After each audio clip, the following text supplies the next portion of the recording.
With this, the draft is in the books. We've had a minute to catch our breath. Let's all just go over the big picture of this, wrap up the draft, talk a little bit about the undrafted free agents too here on the Locked On Vikings podcast.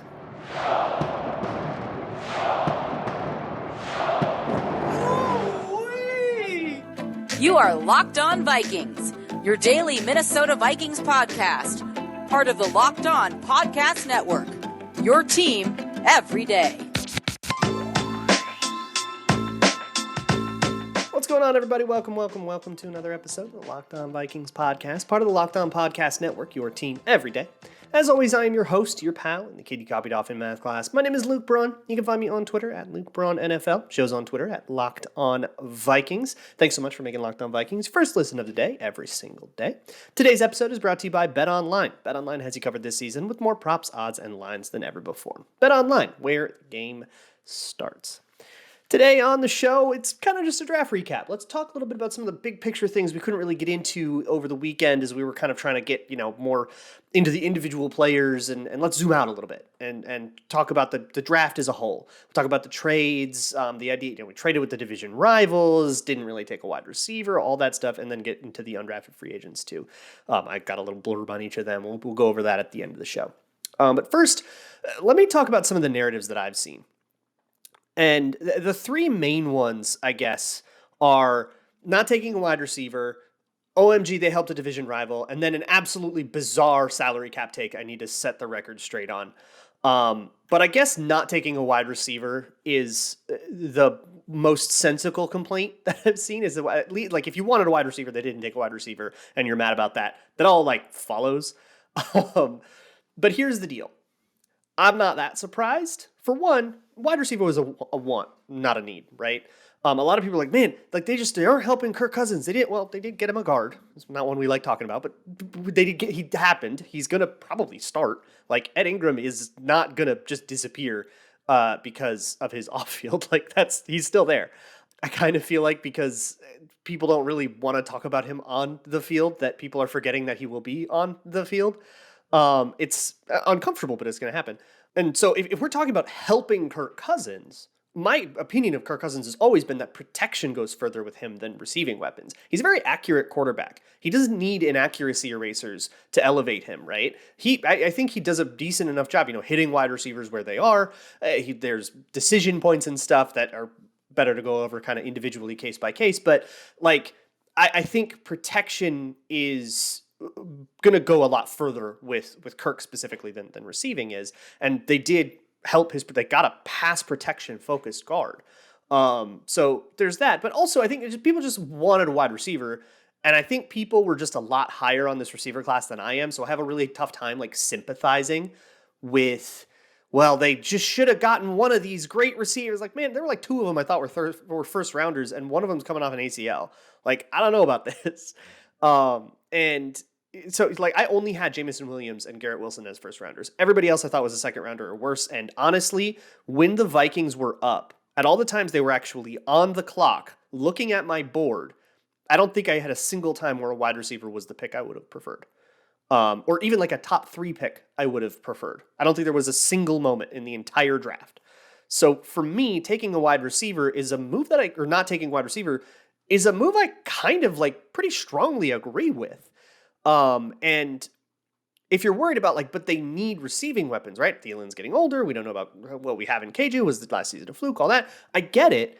But if you're going to look at the depth in the rooms, corner is an emergency need. Safety was a way worse need than wide receiver was. Because if you don't know if you can trust KJ Osborne and you're worried about Adam Thielen being old, well, Harrison Smith is the same age, and Cam Bynum has given us even less than KJ Osborne did. So you should trust him even less. You should want to safety more. And they got a safety before they got anybody. They got, Jalen Naylor in the 6th round, but who cares? That's not going to move the needle on the starting part of the roster.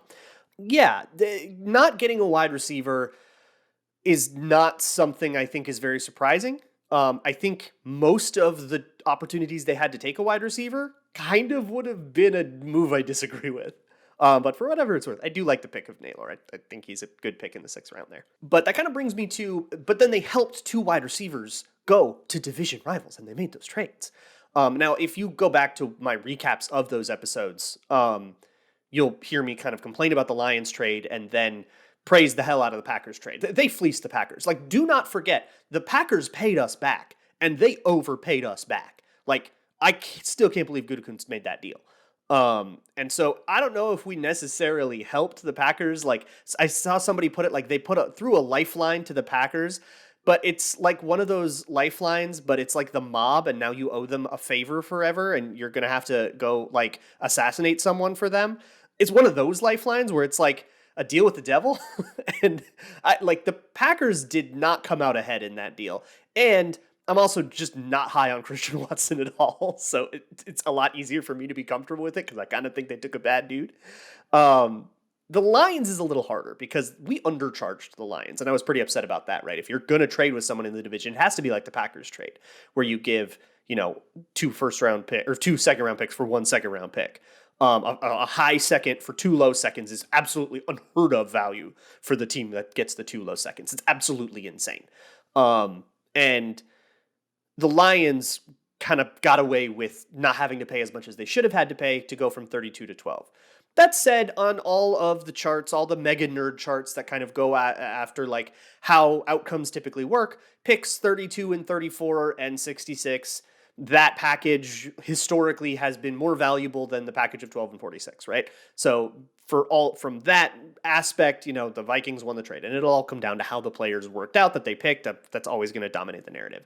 But I sort of balk at this idea that the Vikings like helped the division rival get a guy, right? They weren't high enough on Jameson Williams to take him at 12, and the Lions were. And the Vikings did say, yeah, we liked Jameson Williams some, and I don't know, if they were where I was on him, they would have seen him as like a 20s-ish player. So they enabled their divisional, the way I see it, they enabled their divisional opponents to reach on players that I don't know if they're going to work out at all. It kind of seems like they gave 2 division rivals a poison apple. I'm actually kind of really into it, to be honest with you. I wish they had charged the Lions more. I still kind of think that that's Kwesi getting out negotiated, and I think that happened to him a number of times over the course of this draft. But we'll talk about that in a little bit because it's, I think, a little more nuanced than that. But I do want to talk about the cap thing. There's like people who can't understand why you would trade down, which I'm trying, y'all. Like, come to me. Come to Locked On Vikings. We'll talk about why trading down is good. I'll get you to understand it. But people who can't understand it will go, well, what if it was a salary cap thing? Because pick 12 gets paid a lot more money than pick 32. Is it to save money? And that's asinine. I'm sorry. If you don't know how the cap works, please don't contribute to that conversation, especially if you're in the media and you have like a platform that you can tell wrong information to and people will think it's right. Please, if you don't know how it works, please don't do it. The rookie wage scale, the difference between the picks the Vikings traded to the Lions and the picks the Vikings got back from the Lions is, I think, hundreds of thousands of dollars. It is less than $500,000. It is less than the minimum contract an undrafted free agent would make if he made the team. It is an absolutely negligible amount of money. The wage scale sort of diverges a little more down the road. Like the 4th year of their contracts is a little different. That's 2025. As of this juncture, we do not have cap issues to solve in 2025. They are not nickel and diming like that. They traded down because trading down is a good idea, because they were correct to do it, because it was smart to do. So they did a smart thing because it's smart, not to save money. Look up how it works. You can Google that. So that's not it. And if anybody tells you it's because they got it cheaper, it's not a matter of opinion. They are flat out, like, factually, objectively, and verifiably wrong. So I do want to talk more about the trades in general and kind of what we learned about Kwesi. And then, of course, we have the undrafted free agent thing. But first, let me talk to you about Grambling. If you aren't completely innumerate, you maybe can go play the odds at Bet Online. Basketball playoffs are going strong. Hockey playoffs are going strong. You can also bet on NFL futures, over-under win totals for the Vikings and stuff like that. You can find all that stuff at betonline.net. You can do weird parlays with player props, rebound props, or whatever. You can also bet in the middle of games, bet on live games. You could have gone into halftime of any given Wolves game and bet that Memphis would come back, and you probably would have made some money. Maybe that would have made you feel better, Wolves fans. I'm not above an emotional hedge, all right? So head on over, whatever you're going to gamble on, head on over to betonline.net where the game starts. Thanks again for making Locked On Vikings your first listen of the day each and every day. Let me talk a little bit more about Kwesi and what we learned about him. And for one, let me go over the trades in general. So I could go over like trade by trade, which ones were wins, which ones were losses. I think real quick, the Lions trade, they came out behind. The Packers trade, they came out insanely ahead. And then trading back up with the Colts, they came out like a little behind. I think they came out a little behind in all the rest of the trades, kind of marginally. I want to say they came out really ahead in like one of the Raiders trades, one of the two trades they made with the Raiders. And then it kind of becomes small potatoes from there. Instead of going through all that, let's just tally up what they started with and compare it to what they ended with, right? And all the trading around and stuff is there. They came out pretty far behind on draft capital. So I would say that the trades that the Vikings made weren't very good. Where they did not get the value that teams typically got for moving that far up or down the board. Now, that's not necessarily predicting the outcome of the trades. It's just talking about like the prices they paid, and it's sort of more evaluating how well did Kwesi negotiate with the other teams in the NFL, and I don't think he did a very good job. Real quick, I just added it all up on the Rich Hill chart that kind of is based off of that history, and they ended up behind by 30 points on that chart, or about a high fourth rounder, and they ended up out a fourth rounder next year, which is like a low fifth rounder next year, which sort of ups the ante to add it all up. They kind of pissed away a third rounder just not making good trades. You can think of it as that about that much value, just kind of getting out negotiated. They pissed away about a third rounder. That said, most of those trades were trades down. And so on the outcome based boards, the charts that kind of say, typically this is what teams get out of all of these picks. On that, they came out pretty significantly ahead. So it's probably uncharitable of me to say Kwesi just got out negotiated, but maybe a better way to put it would be Kwesi kind of understands that trading down is a valuable proposition, and so he was more willing to do it with teams that are really eager to trade up, and probably that he's like not too worried about adhering to market standards, but in reality, he's just trying to like generate as much surplus value as he can. And there's a difference between the way he did that and the way somebody like Rick Spielman did it. And there's definitely merits on both sides of this. So I don't know if one is necessarily better than the other. But, let's say a team called Rick Spielman with a trade up that wasn't a good deal, like historically, but still would be good value. Rick might say no to that. Kwesi will say yes to that. And I kind of go back and forth on what I would prefer. Because on one hand, like I don't want to be giving people discounts, especially when it's the Detroit Lions in your division.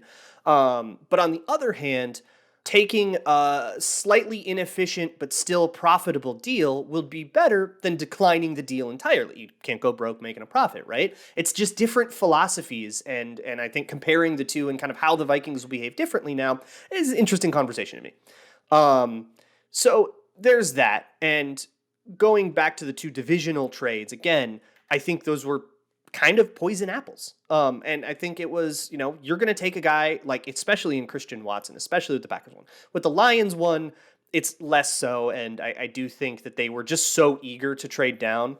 The way Kwesi talked about that one after the day, they said, there was some talk about maybe trading up for one of the corners, but the way things went, it was clear that they were talking about Sauce and or Stingley, but they went, wait, 3 and 4, you're not getting up to those picks. And so once those two guys were off the board, it became we're trading down no matter what. And I think we're trading down no matter what, not having a single option to fall back on of your deal sucks, we're staying here and picking. They couldn't say that to the Lions, so they kind of did end up taking a bad deal that way. And that's the lesson you have to learn is like have a way to walk out the door. You never want to negotiate in a room you can't walk out of, right? So that is, I think, the mistake that led to the Lions one. But the Packers one, I'm sorry. I will not yield. The Packers got fleeced in that one. Call me a homer or whatever. I'm sorry, 2 second round picks for 1 second round pick is something I did not think possible before Friday, April 27th or whatever day, 29th, whatever day it was. And then I think just trading and moving around the board. Kwesi talked a lot about talent bands. I call them talent cliffs, but he's talking about the same idea. But that's, the draft isn't a linear thing. The first player on the board is not necessarily going to go first overall. In my opinion, the best player on the board was Sauce Gardner. He went 4th to the Jets. And Travon Walker was my second best, but I was higher on him than a lot of people. I think he was 8th on the consensus board, right? So it doesn't go in a linear sense.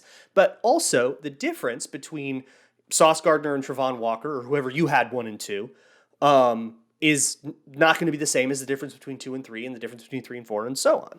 And if you look at that, and if you kind of if you found a way to, chart out all these guys on their like composite draft grades or whatever you did, if you found a way to sort of put every one of these prospects on a bar graph in terms of how good they are, that bar graph would not be a straight line. It would probably have a lot of little plateaus in it and a lot of little cliffs, right? You have these kind of chunks of guys that are all about the same, and then you'd have a big drop off and then another chunk of guys, right? It's not a perfectly linear thing, not even a perfectly curved like exponential thing, or perfectly logarithmic if you want to use the nerd word.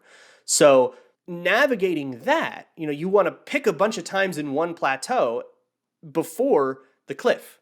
That's my kind of logic for trading down. But where you trade down has to be very intentional. Don't just trade down to trade down. You have to trade down to a specific spot. And for Kwesi, look, he picked once every 10 picks, more or less, between pick 30 and pick 70.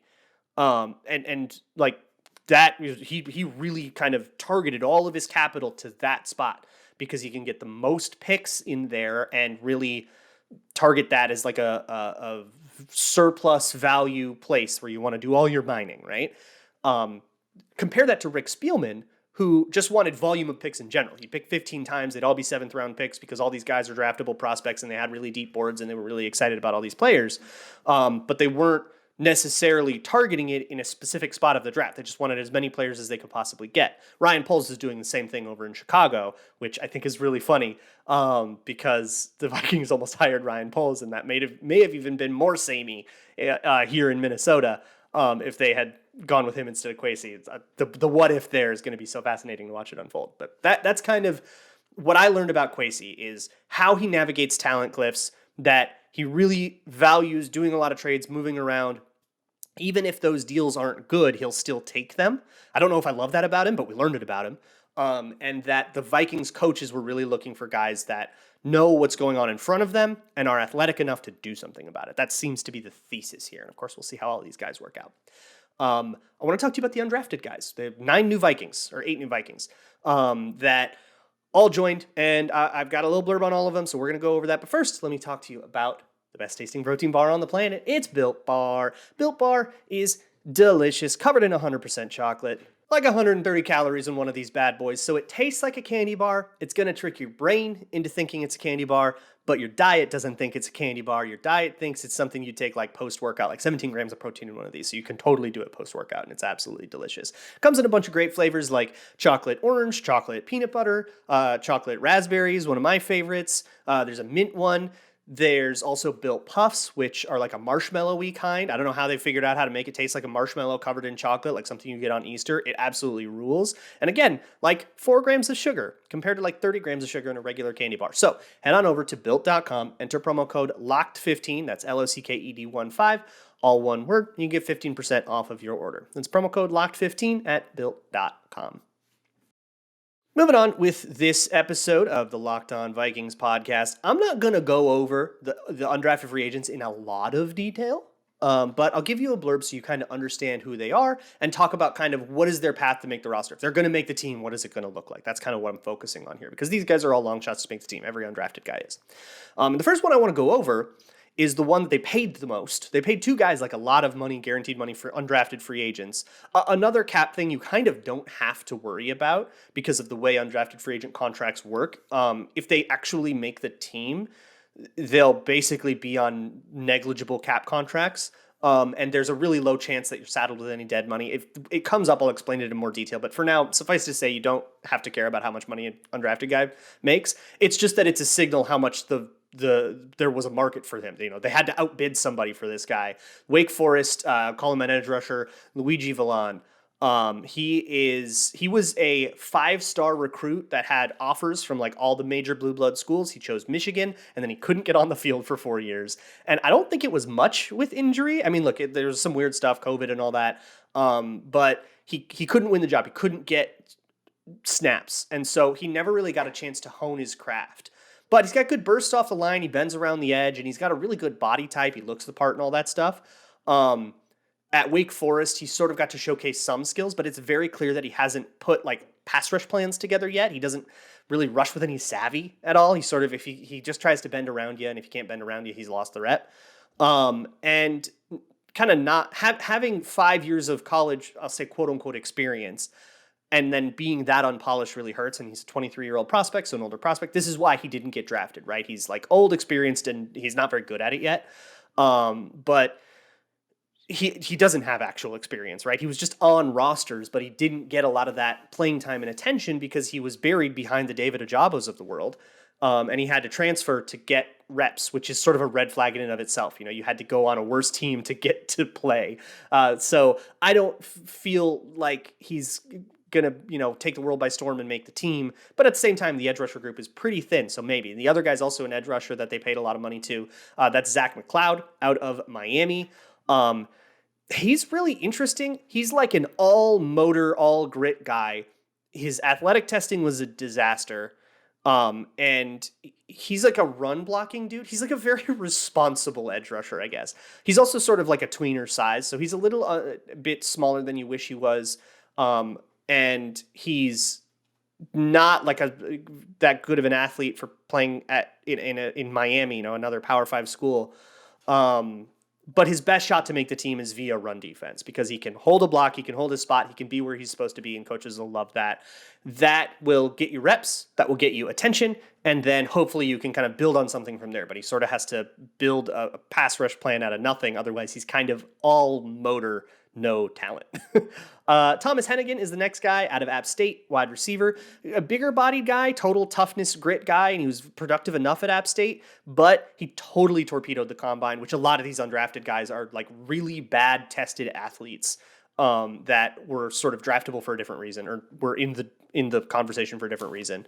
So he was productive enough, and he looks kind of clunky and slow on tape. He's going to kind of have to make his living as like a gritty, dirty work guy or a special teams guy. But his 4.7s, he ran a 4.7 40. Laquan Treadwell, famously slow, 4.61. So 4.7 is abysmal. And he's going to, that's going to define him until he kind of proves otherwise. The next guy is Josh Sokol, a center out of Sacred Heart. Another guy that like really looks the part, has the right body type, but didn't test great. And he went to Sacred Heart, which is a tiny, tiny, tiny school. But team captain, tough guy, coaches totally rave about him. And he got noticed because he had a really good day at Penn State's pro day. Didn't do great on the test, but the drills, he looked really good. Kind of, you saw smoothness to him, and there might be something there. So he's sort of worth the undrafted flyer. Tyree Stevenson out of Tulsa is a really interesting one. He's this big, housey, bully nose tackle. He's 6'3", 352, just big, giant-bodied guy. Probably just a camp body to be third-team nose tackle. And I don't know if there's necessarily a path to the roster at that position for him. I don't know if there's really like a roster spot available for him to occupy. But he did play in front of Zaven Collins for a lot of years, and he might be part of why Zaven Collins got the buzz that he got was because he had this big giant nose tackle in front of him eating up blocks and giving Zaven Collins the freedom to run around like he did. I don't know. He's sort of a dark horse to me, but it's just really hard to see him actually making this team. But maybe he can make a team, and I think he is a really good candidate to be on a practice squad somewhere. The next guy is Ryan Wright out of Tulane, the punter. So we got a punter. Usually you'll get punter competition or kicker competition. They might still get kicker competition. I certainly like having specialist competition. Just have two guys compete every time. Just make them beat somebody. Ryan Wright is built like a brick house, though. I love this dude. He's 245, and he ran a 4.6 40. He's like a super athletic punter. And he's got a total booming leg. He'll bomb him 60 yards down the field with ease and all that. But he did have some shanks at Tulane. So you kind of have to worry about the consistency a little bit. And what are the mechanics? Is that kind of stuff okay? Can he do more than just boom it? Can he have any precision? That kind of thing. But really, this is just like a guy for Jordan Berry to beat, and also sometimes like a guy to take reps so you don't wear out your punter in training camp. The next guy might be my favorite one to make the team. I think he's the guy that has the best chance. I don't think any of these guys have a good chance, but I think Mike Brown out of Miami of Ohio has the best chance. He's listed as a safety in most places, but I would call him more of a hybrid linebacker safety. He's 6 foot, 220 pounds. Like, that's pretty bulky for a safety. Brian Asamoah, linebacker, is 226. Like, he's a tweener. He's a hybrid. And that tweenerness is going to have something to do with him not getting drafted. He'll probably be playing the same safety role we'd give to the Lewis Scenes and the Cam Bynums. This sort of, sometimes you're a slot corner, sometimes you're a will linebacker, sometimes you're a deep safety, and it just depends on where you are in the rotation. Like insert downhill kind of guy, go be in the run fit kind of guy. But as a hybrid, I think the reason he doesn't get drafted is because he's also a little bit the worst of both worlds. He doesn't have the athleticism to go cover downfield, and he doesn't have the block shedding ability to be like a true thumping linebacker. So he kind of has to sit in this world in between, and that's how he has to survive. But there's a place for that on the Vikings. And so you might be able to have him be one of those guys that sneaks onto the roster and knocks off somebody we thought was a shoo-in. Last guy on the undrafted list is Bryant Koback, running back out of Toledo. Also one of my favorites to make the team. These last two guys I think are the most likely for my money to make the team. He's good at pass protection. That matters a ton. He knows the lanes. That matters a ton. He is not a bursty guy. He's got good like top end speed, but he's not an agile guy at all. He's not the kind of guy that's going to elusively create yards on his own, but he knows where to point himself, and he can go there and then take a hit for you, right? And he can block, and that's really, really important. So that's kind of why I think he has like a sneaky chance to be a surprise guy that makes the roster, and then somebody else is a surprise cut to make room for him. But that's kind of what has to happen with any of these undrafted guys, and I think more than likely these are guys meant to be emergency options on a practice squad, or in the case of like Josh Sokol or Tyree Stevenson, just camp bodies. You need somebody to fill out the third team, and you're rounding out the roster with this. So I don't think there's anybody in this undrafted free agent class that is like the secret steal of undrafted free agency, like we've been so excited about, Holton Hill in the past and stuff like that. These are kind of just guys, but hey, sometimes they surprise you, right? That's what undrafted free agents do. You never expect them to do well, and when they do, it's a big surprise and you remember it. So I would love to see any of these guys surprise me and do really well, especially Ryan Wright, because he's the houseiest, beefiest punter ever. That rules, man. I'm really rooting for him. So now, I am going to take a week off of Locked On Vikings. I'm absolutely exhausted. My throat hurts. My voice hurts. My brain is completely all over the place. You can probably tell by how rambly these shows have gotten over the last 8 days. I will be back on Monday with some pretty cool announcements about what we're doing over the summer. So for those who are new to Locked On Vikings, this is a daily show. We're going to take a break. But then when we come back, it's still a Monday through Friday show, even in the dead of summer, when there's nothing happening at all. So I hope you will tune in, because I have some very cool projects that I'm way more excited to share with you than I was about like the draft. I am so jazzed on this stuff, and I'm really excited to share it with you. So please come back on Monday and come hang out, and I'll tell you all about it. And we'll hang out. We'll do some cool stuff. The first couple weeks after the draft, though, we'll be really deep diving the picks. I'll talk about Lewis Seen in more depth, talk about everybody in a lot more depth. In the meantime, check out the Locked On NFL Draft podcast for like draft grades and stuff. Check me out on Locked On NFL. I'll still be there on Tuesday, and you'll see articles and stuff at Zone Coverage. I'm not disappearing entirely, but I do need to sleep in tomorrow. So I will see you all next week. And as always, Skol.